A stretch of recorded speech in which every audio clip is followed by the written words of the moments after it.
ওজন বলতে শুধুমাত্র দাড়ি পাল্লার ওজন না। উনি যে ইমামতি করে, আমি যে বক্তাগিরি করি, আমাদের ওজন আছে। ওনার ইমামতির দায়িত্ব কি? 7 দিন একাধারে এলাকার মানুষদেরকে দেখবে, ব্যক্তি, পরিবার, সমাজ, রাষ্ট্রে কি কি ঘটছে ওইগুলো উনি 7 দিন কোরআন আর হাদিস দিয়ে গবেষণা করে বয়ান তৈরি করবে। ওইটা জমার দিন সবার সামনে ডেলিভারি দেবে। কারণ উনি 7 দিনে যা নিয়েছেন নেওয়ার মতো, পুরা পরিবার, সমাজ, রাষ্ট্র দেখেছেন, কোরআন হাদিসের সাথে মিলিয়েছেন।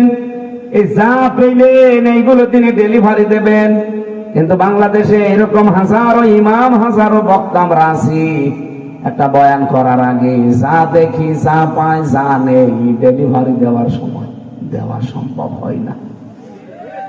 তখন সভাপতির মুখের দিকে, সেক্রেটারি মোতাবাল্লির মুখের দিকে তাকিয়ে আমি যেগুলো পেয়েছিলাম ওইগুলো আর দিতে পারি না। এটা ওজনে কম বেশি কিনা বলেন তো, বলেন বলেন।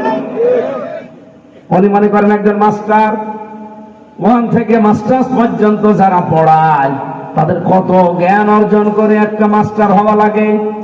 নেওয়ার সময় তো কত জ্ঞান আপনি আহরণ করেছেন, বিভিন্ন জায়গা থেকে পেয়েছেন। এবার যাওয়ার সময় আপনি ঠিক মতো আর ডেলিভারি দেন না, তখন বলে যে ক্লাস প্রাইভেট করা লাগবে, কোচিং করা লাগবে। এরকম স্যার নেই? আমার বিশ্ববিদ্যালয়ের শিক্ষক পেয়েছিলাম, এ লোকটার 6 মাসে 42টা ক্লাস নেওয়ার কথা। কয়টা বলেন বলুন? আর 6 মাসে কত হয়? 84টা ক্লাস। তার 1 বছরে মাত্র 2টা ক্লাস নিয়েছে, আর 82টা ক্লাস সব ফাঁকি। ওই পরীক্ষার আগে বলছে এগুলো পড়ে আসবে যা। সরকার আপনাকে এই জন্য লাখ লাখ টাকা বেতন দেয়। আপনি যে ফাঁকি দিলেন, নেওয়ার সময় তো আপনি কম নেননি।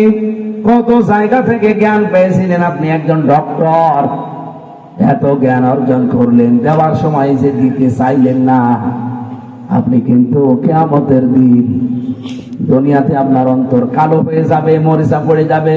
তখন আর ভালো কাজও আপনার ভালো লাগবে না, অন্যায় কাজ তখন অন্যায় মনে হবে না, সব আপনার কাছে সমান মনে হবে।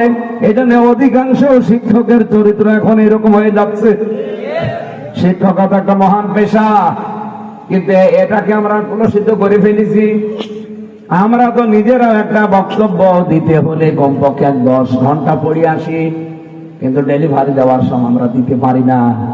এমন এমন লোক বসে থাকে, এমন এমন হা করে থাকে, বলতে গেলে